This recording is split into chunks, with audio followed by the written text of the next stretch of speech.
తప్పటడుగులు వేస్తూ ఉన్నప్పుడు అదుపు తప్పినే కింద పడ్డప్పుడు అది చూసి అమ్మ బిరబిరా ఉరికొచ్చి దెబ్బ తాకేనాని ఒళ్ళంతా చూస్తది.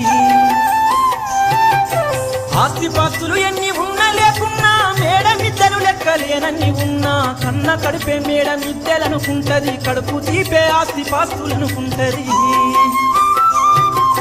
జ్వరమొచ్చి ఒళ్ళు కాలితే అమ్మ గుండె నిన్న బాధ ఉంటది. ఓ దేవుడా నా కడుపును కాపాడమని వేడుకుంటది. కొడుకు లేచి నవ్వి ఆడినప్పుడే అమ్మ ముఖముల కోటి దీపాలు వెలుగును. అమ్మా అమ్మనైనా అమ్మ పాట వింటే ఎంత మధురమో.